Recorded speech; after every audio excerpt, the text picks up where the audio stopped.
Tēnā reo, e rao, rangatira, mai, tēnā koutou katoa. Welcome tonight to the launch of the new guidebook.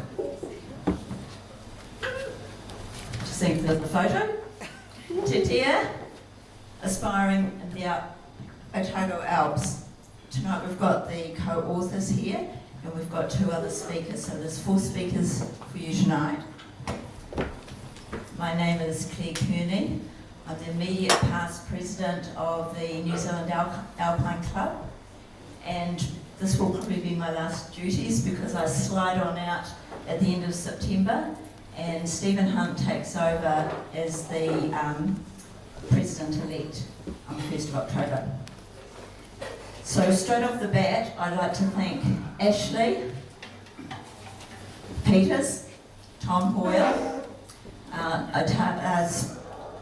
Alpine Club staff, and Ashley has made this happen tonight. This is being recorded, so just watch your language, people.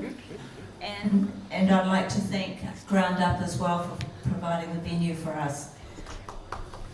Thank you.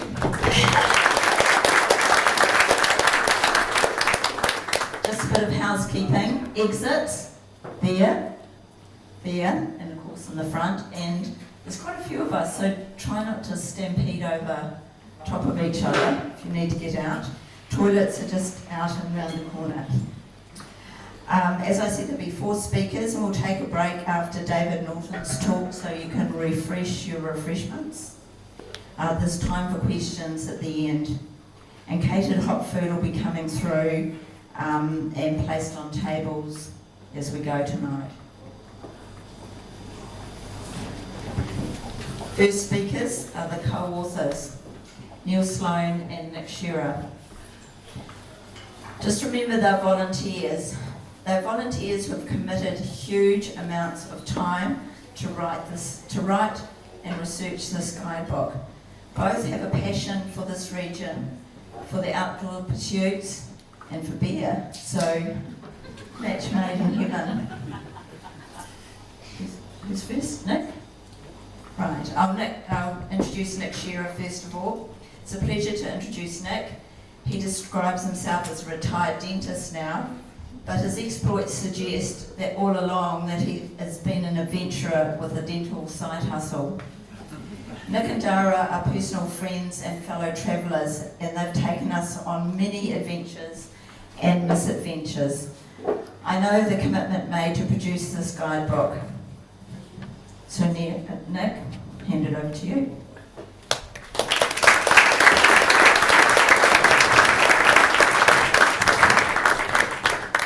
Thanks, Claire. Hi, and thanks everyone for coming along to celebrate the launch of the 5th edition of the Tititea Mt Aspiring and Otago Alpine Regions Guidebook. It's a bit of a mouthful, the title. We were just looking at one of the old guides tonight and we realised it's exactly 50 years since Graham Bishop produced his first aspiring guide, 1974. A big thanks to all of you who made contributions of route advice, chapter writing, photos and proofreading. A special thanks go to our wives, Dara and Shona, for putting up with what might have seemed like obsessive behaviour over the last few years. More thanks to Tom for turning our rough drafts into the smart book you can buy here tonight. I'm most grateful to Neil, who took on the job of co-writer and ended up doing the bulk of the work. So Neil, thank you. How did we get here?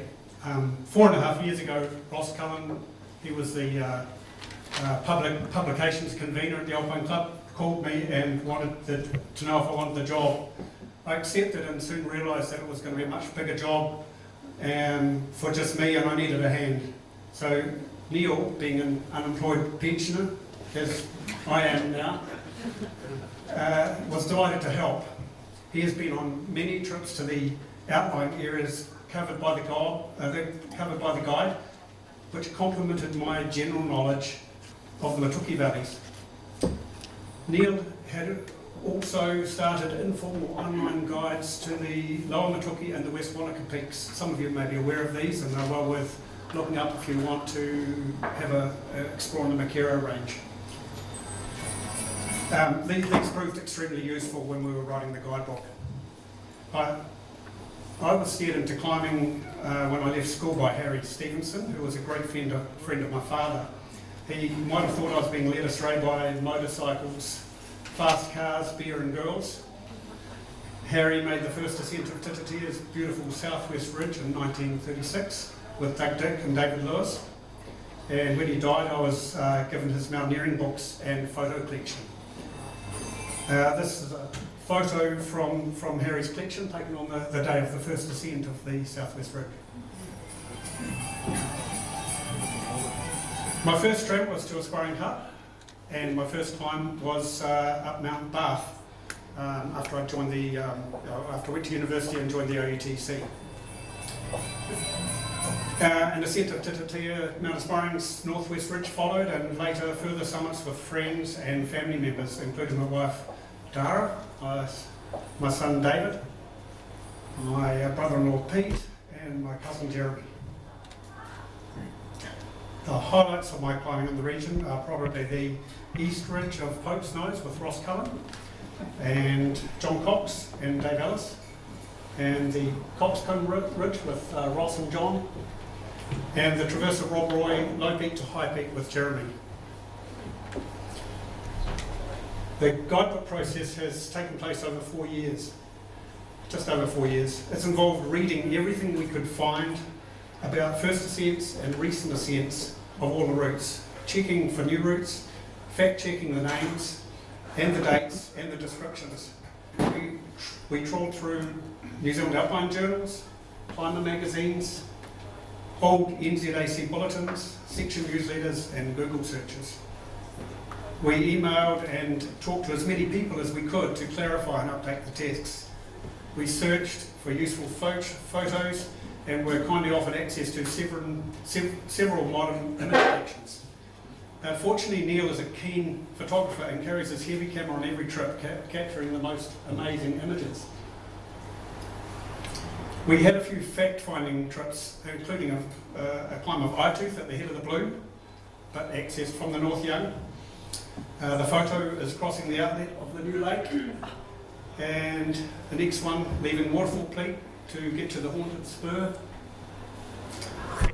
And we climbed Emily Peak from the Rupert track and Emily Park.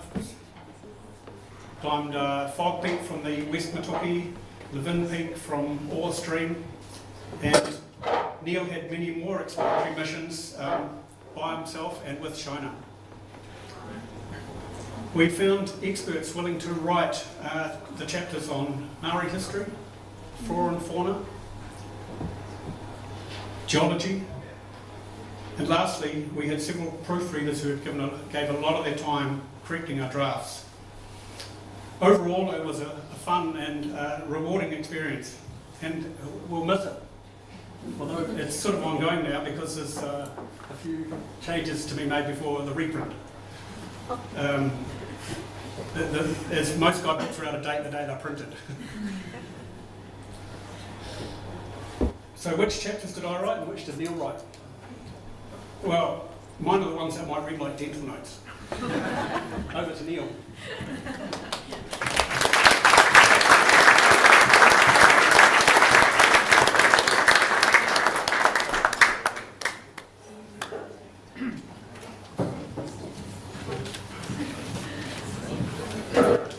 Let's see somebody has got notes, so I can pull something out here too. Can I just give you a nice one?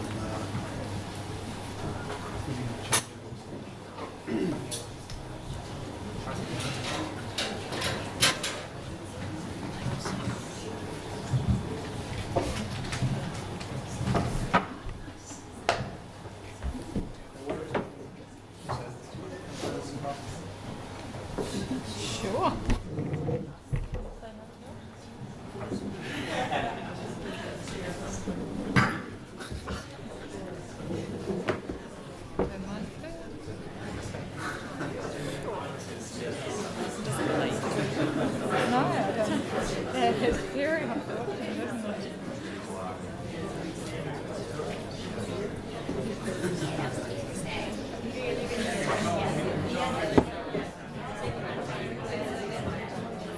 waiting, let me introduce Neil. Neil Sloan is a retired outdoor educator who lives in Albertown with his wife, Shona McKee. Shona has also been a model in some of the photos, and you'll see her name on one of them in the guidebook. And she's an adventurer along with Neil, a climber, mountain biker, kayaker and beer brewer. Neil observes he has climbed over 100 of the peaks in this book. Neil. Thanks, Bob.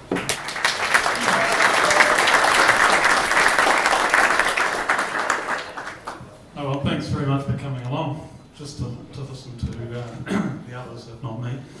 But one of the first, quite a while ago, I read a long time ago, I read something that said the first mountain area that you go to climb in is one that will be your favourite, and you'll go back there time after time. And for me, the Aspiring region has certainly been that. And I've really enjoyed the fact that this excuse me, that this area has got those beautiful grassed flats, the bush and the peaks not too far above those either. And you know, compared to say Canterbury further north, where all that scree hides out, this has been a beautiful place to be. Not that you didn't live there. I've seen it all, I've walked down it all.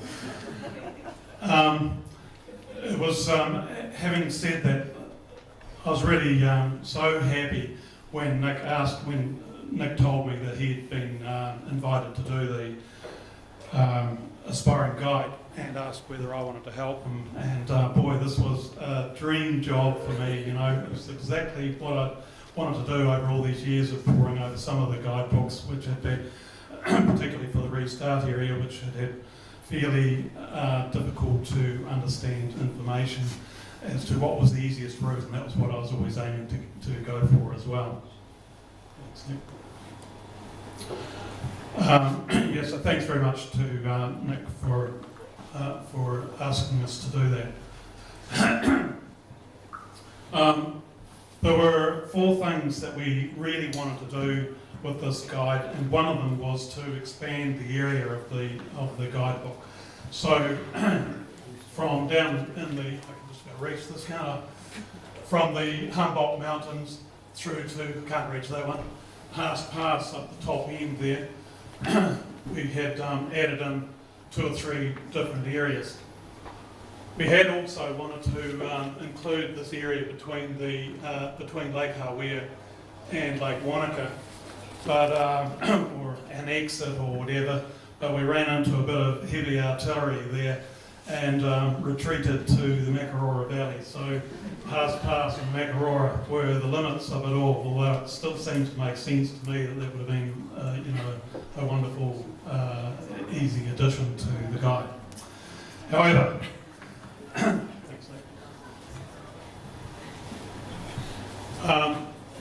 So the new additions to the previous edition of the guidebook were firstly the restart area, and that included the Redburn area here and all those side valleys, and particularly the Richardson Mountains, which run down the eastern side of the Reese Valley. And there's just so much that should have been included there, and now it is.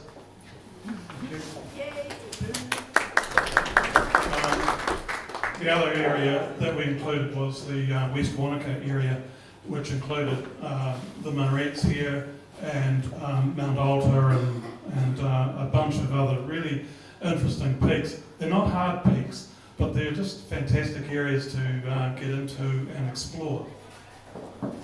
And the third area was north of the Young River, and there were easier peaks, and but there's still really interesting areas. And the other good thing about these areas is that they don't require having to muck around with a rope and have crevasse extraction gear and all that sort of stuff. So I've really enjoyed wandering around in there and having a really good explore myself. Now, what else was I going to say? There were, so that was really the first thing that we wanted to do, was to widen the coverage of it. The second thing that I wanted to do was to climb as many of these peaks as I could, to be able to write stuff that I felt that I could trust. And although this, a lot of this stuff has been written up previously, some of it was really old, and so I want to try and rip up as many of these things as I can. So as Claire said, I've done over 100 of the, there's 235 peaks in the guidebook, and so I've done over 100 of these, and this is sort of like an ongoing project, because I can see I've got to have a summer now, where hopefully a nicer summer, where I can really rip in and climb a bunch of the areas that I haven't been to before. So the third thing that I wanted to say that we wanted to change here was to include not just the hard peaks like that have always been in there, like Earnslaw. This is the west face of the West Peak, and or just keep rolling down there. Or things like the east face of Mount Orford, these fantastic rock roots that have been put up there. So they have been, covered, and so we've made sure that we have sort of detailed for the likes of these climbs. Often it's been a pitch by pitch sort of description of things that have gone on.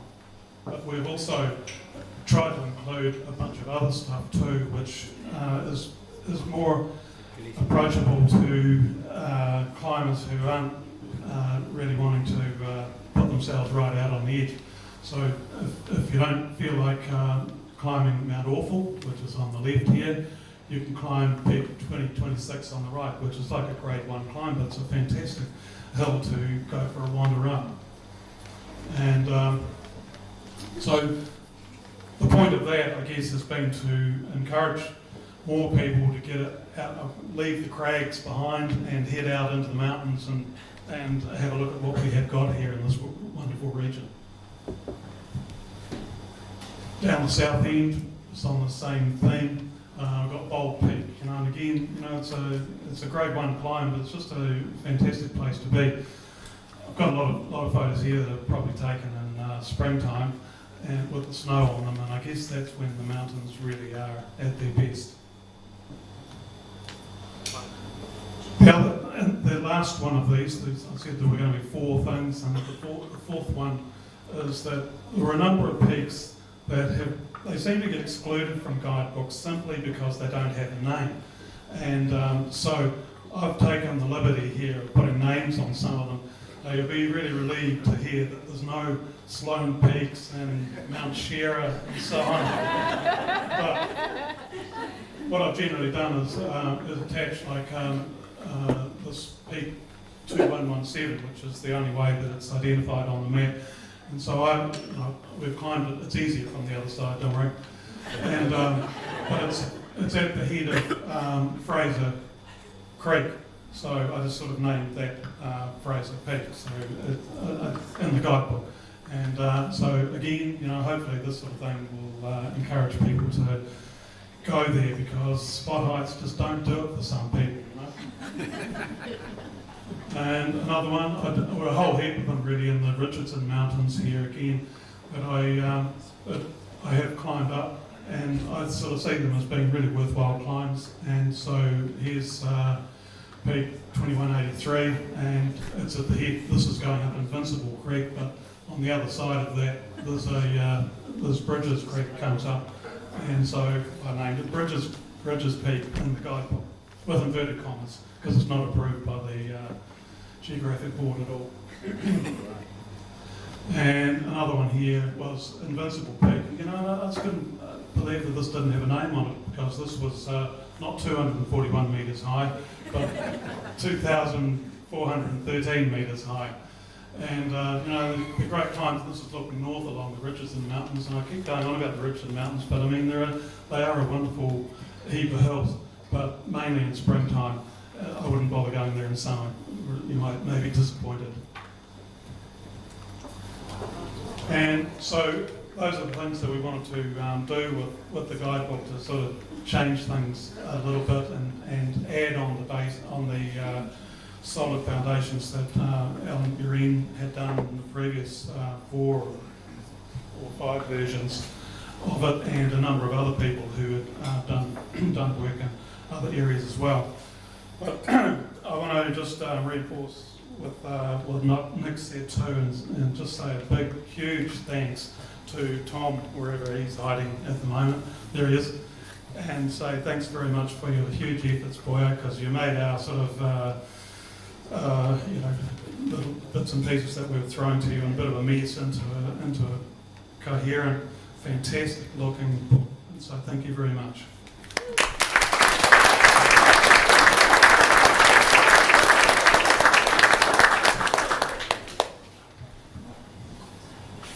Thank you very much, Neil. It's my pleasure to introduce David Norton. David is Emeritus Professor David Norton, of course, retired from the University of Canterbury. He has over 40 years' experience in New Zealand ecology and conservation across public and private lands. He has authored 150 plus scientific publications, lives in Lake Wanaka, and continues his work with his own company, Biodiversity Solutions, helping to increase native biodiversity in farming systems. David wrote the chapters in the book on flora and fauna, and he's very well qualified to do that. Thank you. And he's speaking on those tonight. Thank you, David.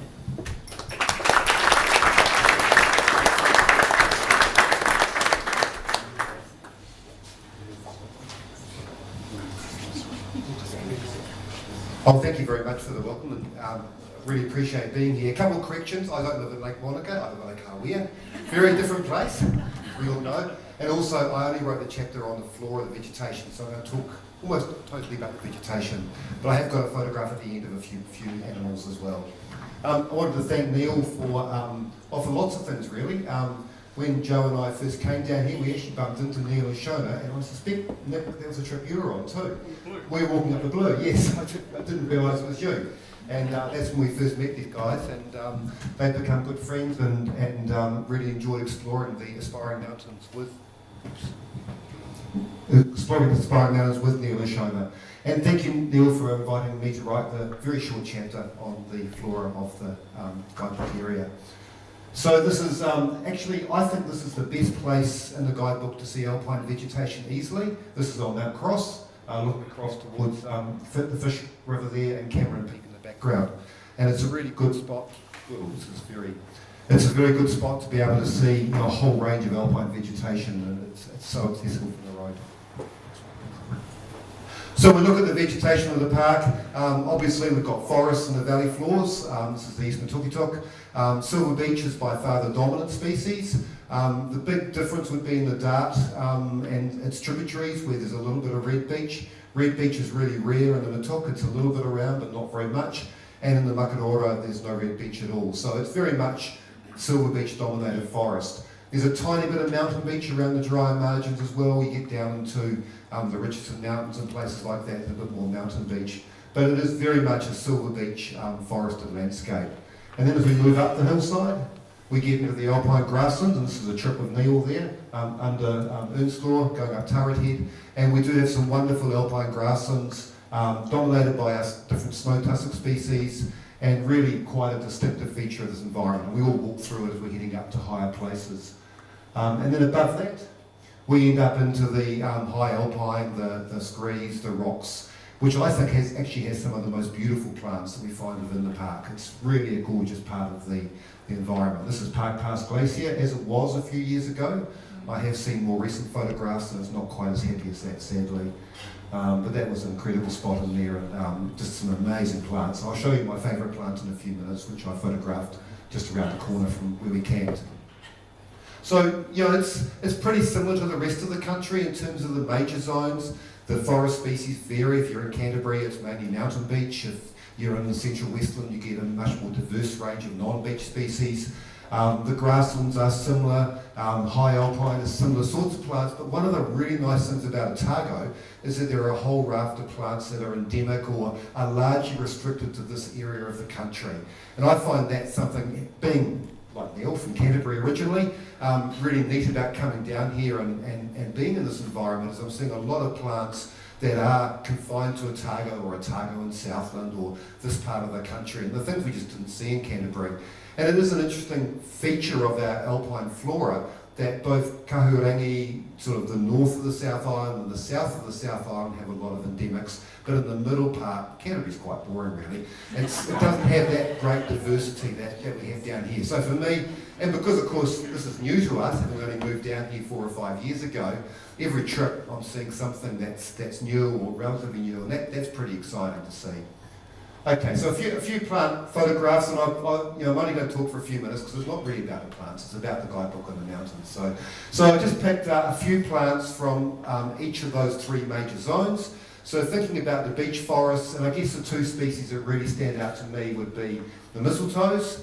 On the left here, there's a scarlet mistletoe, which is a parasite of silver beech.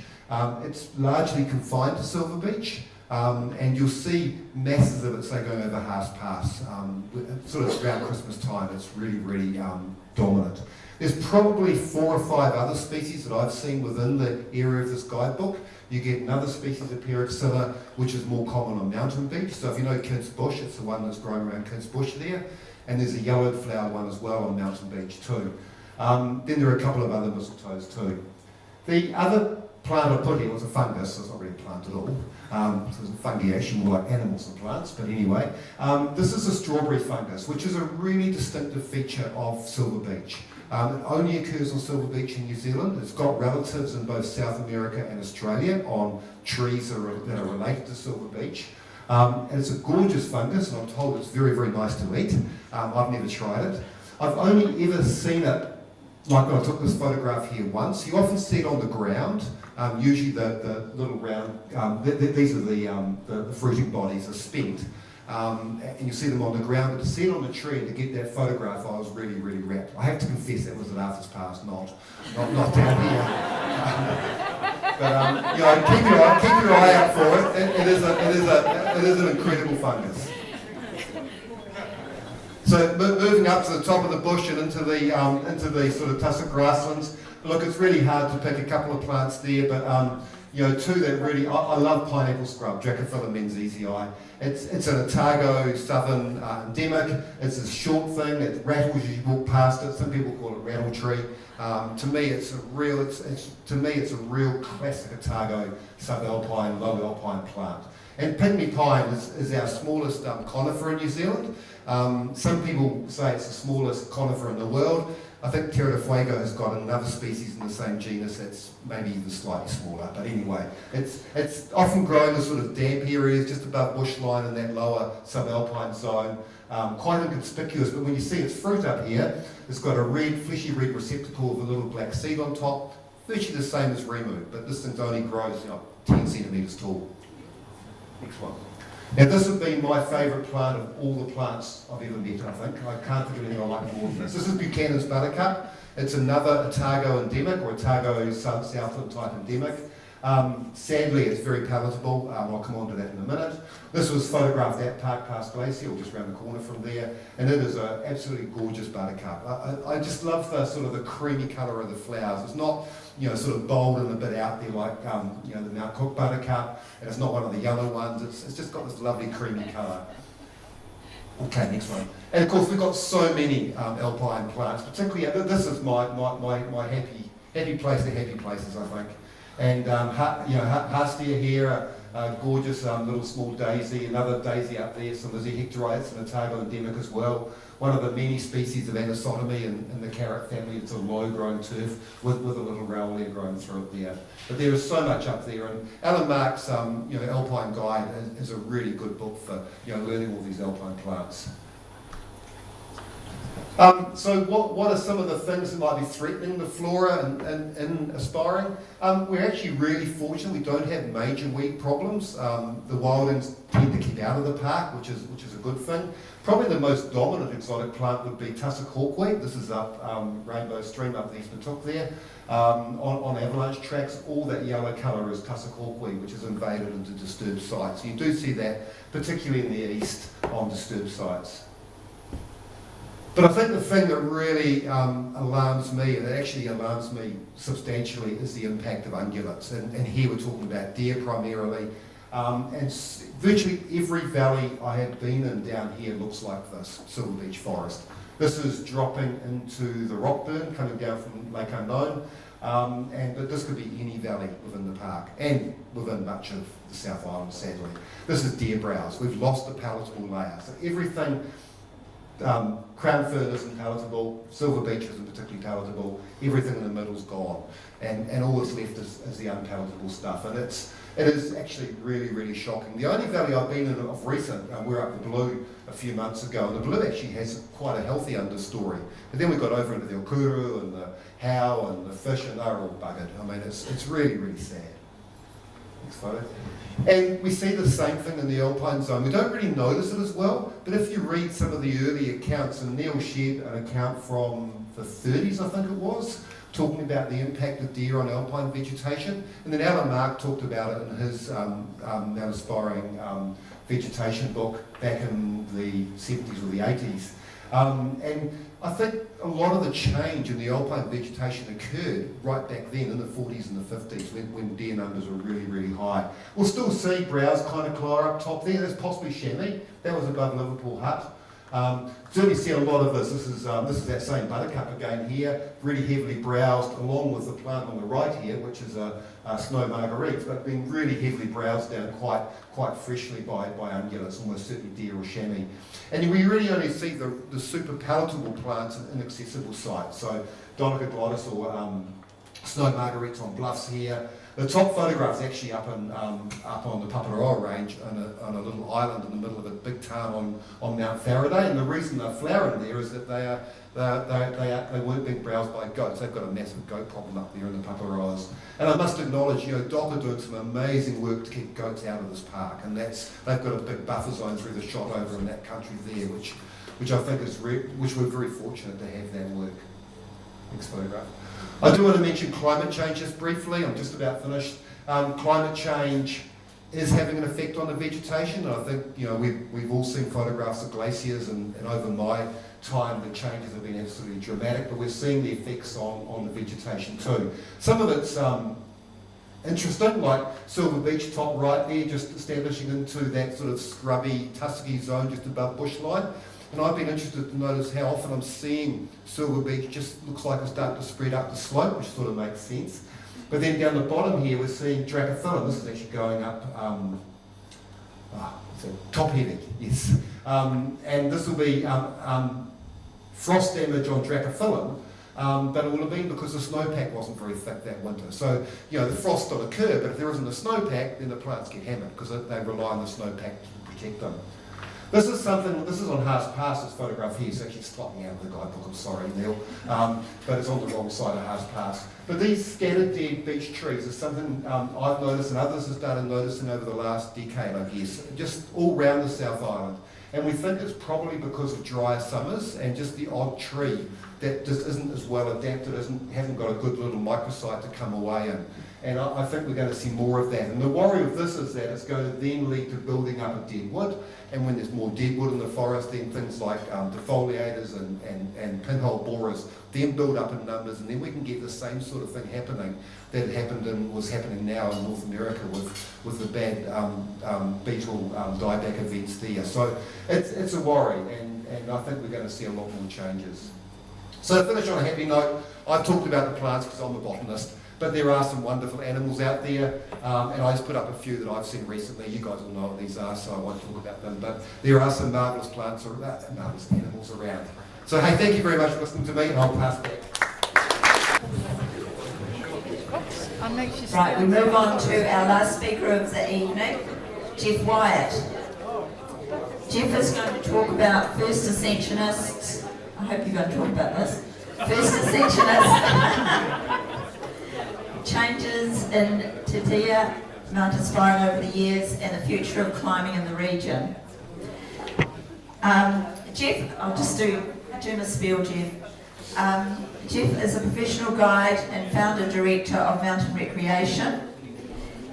He has a deep knowledge of this region, as well as Aoraki Mt Cook region. He has worked with police, with coroners, with film crews, and with ski field companies. He's a life member of the New Zealand Alpine Club and also the Wanaka NZAC. He has a number of firsts, alpine firsts, but he is unusual in that he has also got a last ascent, and this was in 1991 on the east face of Aoraki Mt Cook, 7 days before the avalanche that lowered the summit 10 metres. So that must be a story. He's knocked the top off. Thank you very much. I'll hand it over to you.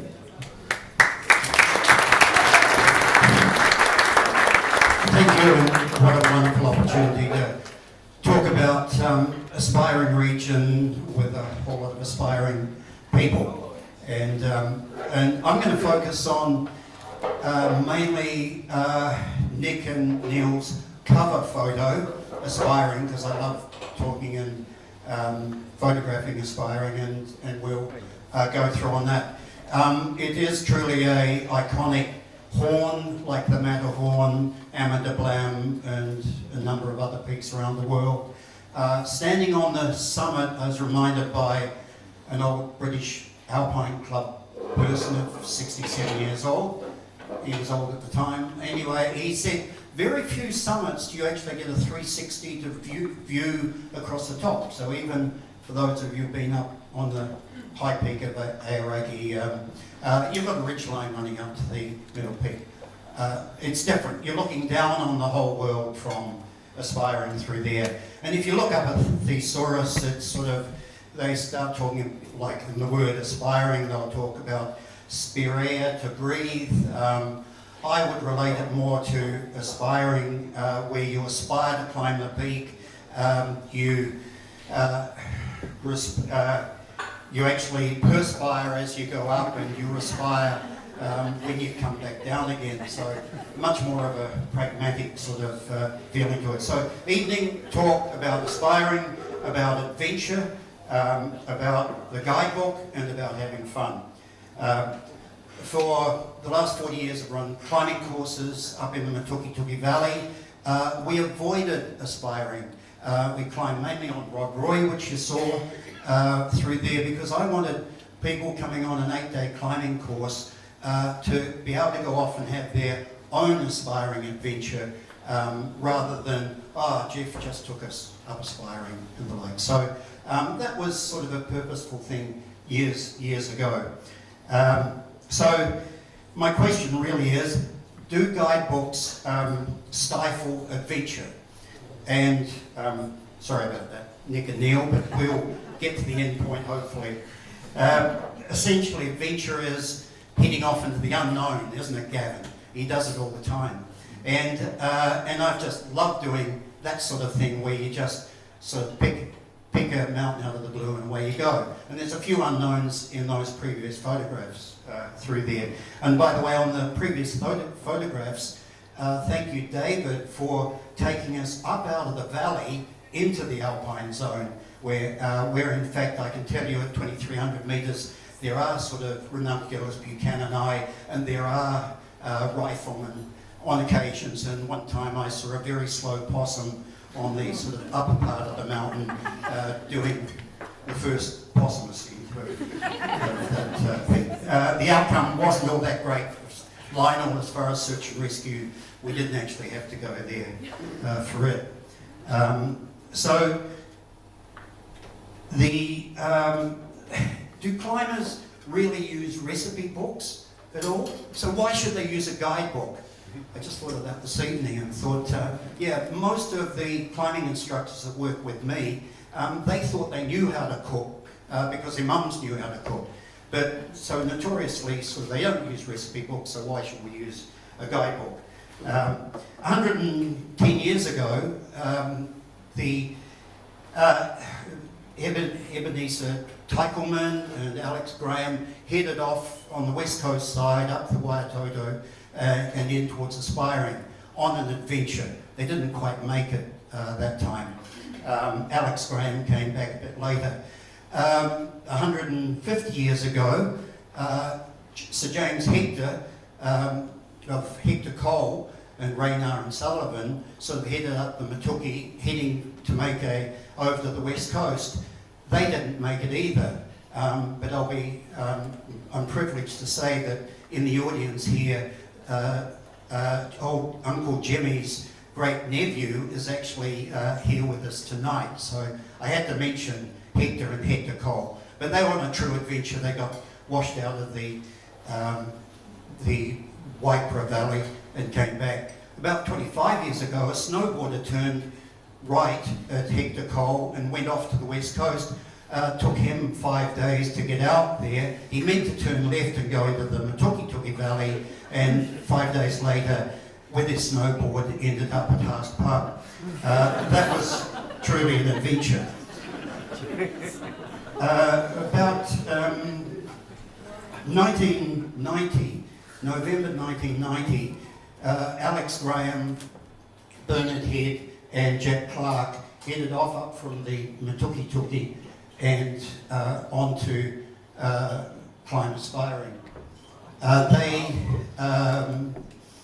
were about to have an adventure. They actually crossed from French Ridge Hut across the breakaway up onto the west face. And the interesting thing that I've looked at since then was on the west face of Aspiring, which is the sunlit face there was probably 100 metres more thickness of ice there for when they climbed it in 1909 as to what you're seeing now as far as steepness goes.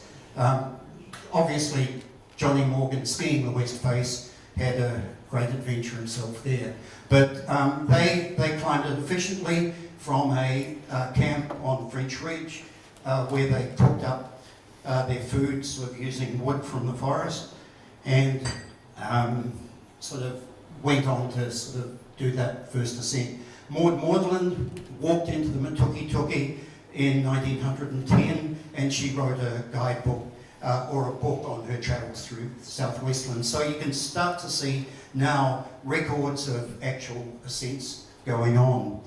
And to mention the peak itself, iconic as it is, it's not seen very much from the roadhead. You saw an early photograph of that. So in my opinion, it is truly a climber's mountain.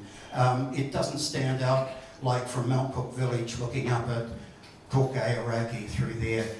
Very seldom seen. So I think that climbers can take quite a strong ownership of the mountain if that's if you can own anywhere above the snow line.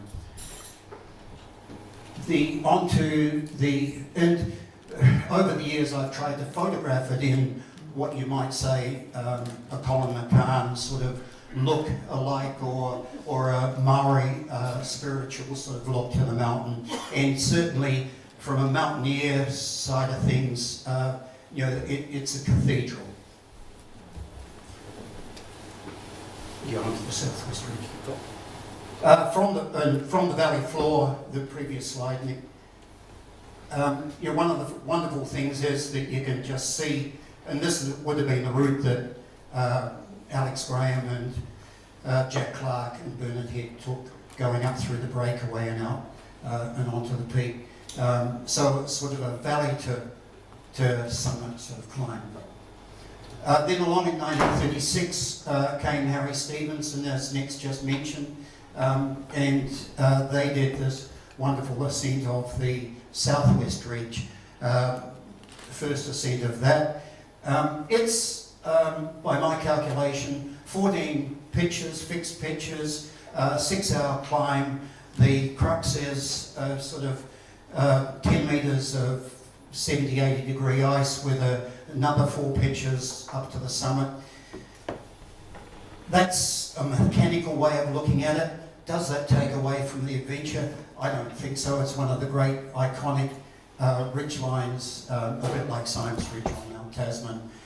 What I'm looking at sort of in the future is you'll start to see some of that snow go from it, so it'll go climb it early on this summer, and you'll still have that nice knife-edge ridge. From my ethical side of things, if you move more than 3 metres off the ridge itself, you've climbed the west face, you haven't climbed the south-west ridge. Is that what that line is in the photo?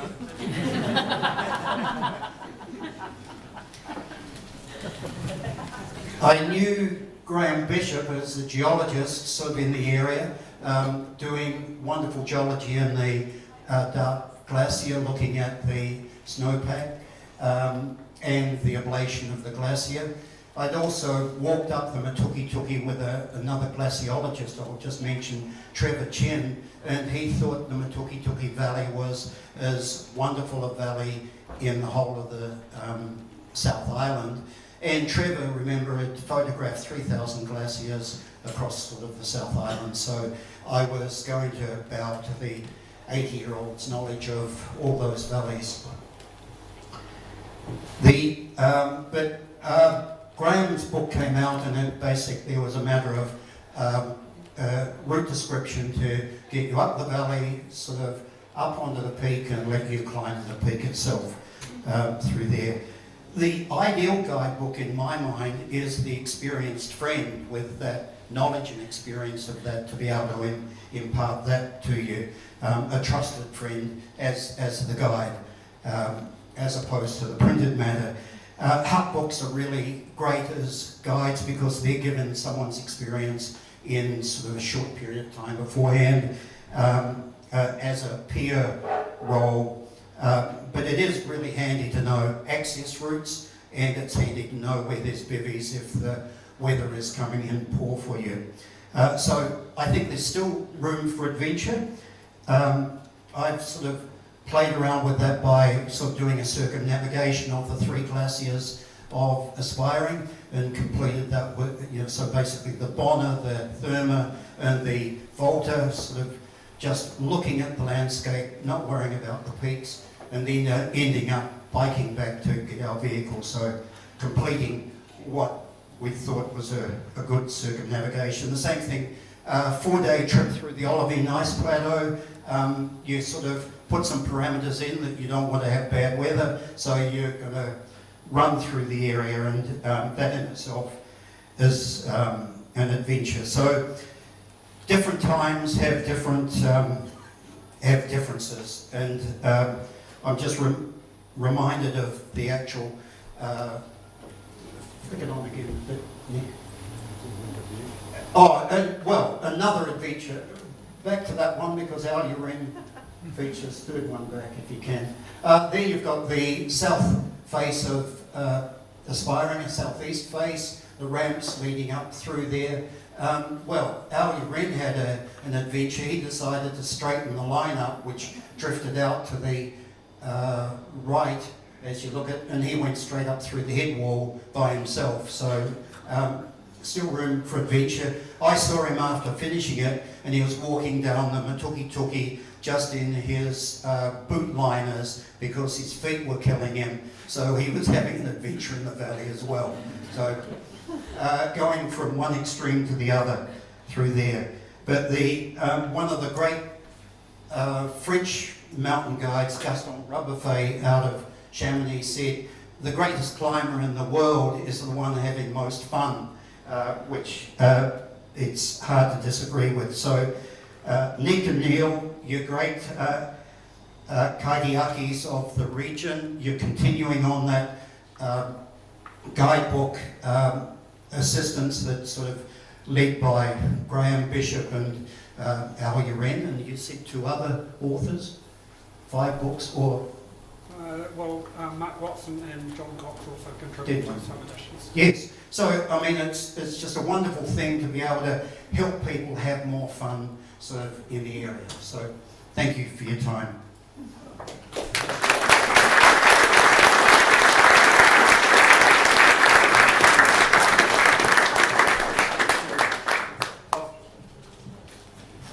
we've got some time for questions. Just before we do, there's some other people involved in the guidebook.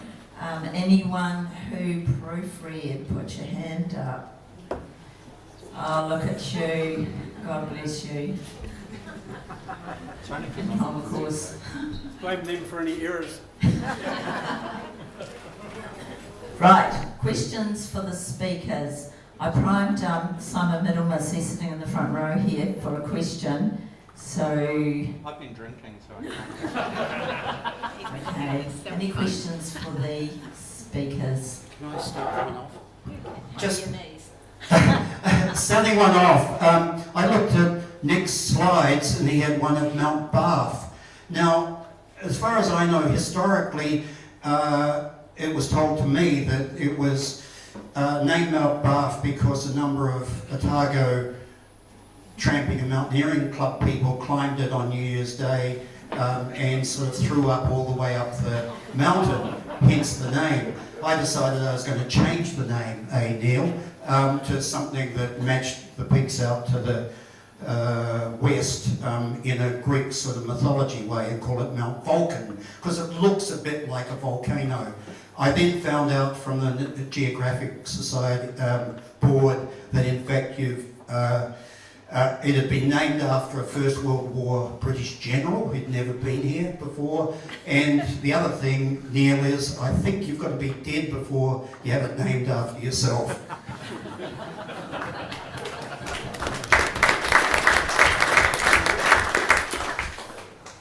Any other questions?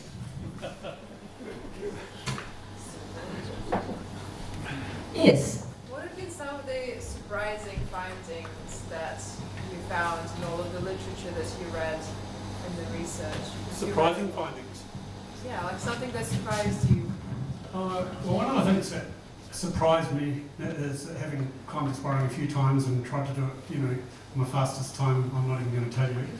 But the fastest time now is under 9 hours, 8 hours something by Alistair McDowell this year.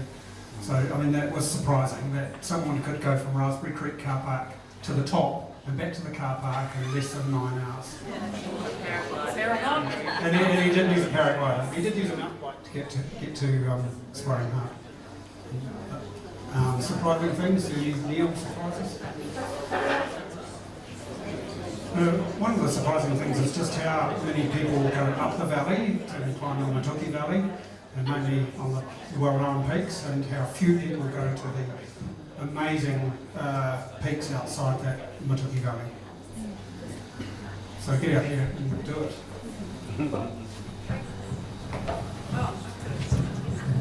I've got a cheeky question as well. What are the changes that are already, you said it's already out of date? Yeah, we've just bought these books. What's out of date? What's out of date? There's been some new routes already, so that's put it out of date. And probably with the global warming the way it is, by the end of winter there'll be a few more routes that are out of date too, where we might say, follow the snow lead up to the bottom of a rock face. There might be no snow there at all by the end of the winter. Mainly there are new routes that have been put up since we sent the guide to print in April.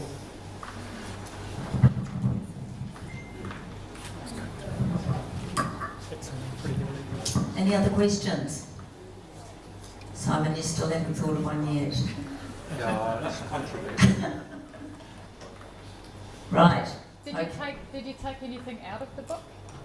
Did you take anything out? Like, was anything cold from the, We tried to take out any route descriptions that were so old and so underreported, or no one had been there recently, that we couldn't confirm them. Or if we did put important ones in like that, we tried to make a note to say that the route has been not climbed for years or something, unconfirmed. But we didn't. Did we take anything out? No. That's exactly right. What you said. If you are thinking of routes that need to go in the next guidebook, you saw the photograph of Mount Awful. There's a beautiful ski line down there on one side, Gavin? And the other one is the southwest Kaua or southwest reach hasn't actually been skied yet either, so you've got to be a bit brave on that one. But the one that got done, which was written up in the Alpine Club, was that wonderful ski packraft traverse through the Bona and out through the Therma and down to the west coast via the Waitoto. A wonderful adventure that the likes of should be repeated.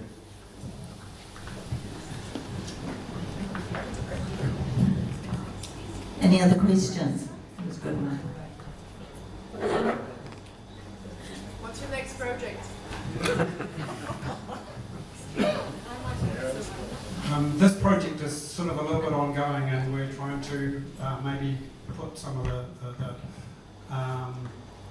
put some updates into the next print. And Neil would like to talk on another project too.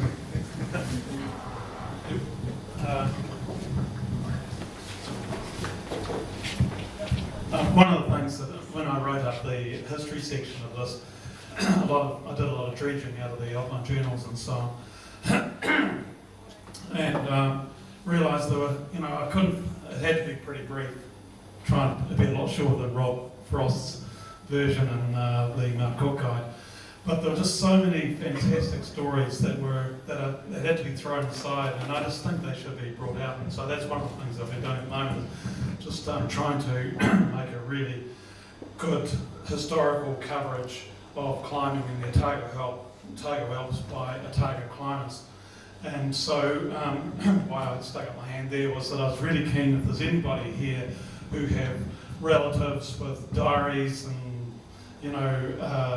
photo albums and stuff like that, I've really been trying to drag those out from the, and I've succeeded so far with the Divers and the Edwards brothers, and this is from the 1930s, which was probably the golden age of climbing in the Otago Alps, when they were all virgin peaks and they were racing off up these valleys that they didn't really know where they were going to, and hoping that they were going to be able to tick it off for themselves and get their names attached. So if anybody has any contacts or information that they could pass on to me, I'd really, really appreciate it, because it's been a fantastic adventure for me doing that side of it through a winter of inversions here in Wanaka.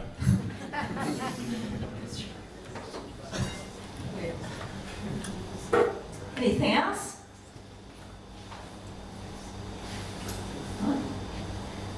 So all that remains to be done is the thank yous, and I'd like to thank all the speakers tonight, particularly Neil and Nick, the co-authors, and all those people who have been involved in some way in this guidebook. It really has taken a village to get this out, and we're very grateful. Also thanking again Ashley and Tom for their input into the evening, and Ground Up Brewing for hosting this event here tonight. I'd like to just wrap it up and say have a great evening, everybody, and make sure you get out into this wonderful playground that we've got here on our doorstep. Thank you very much.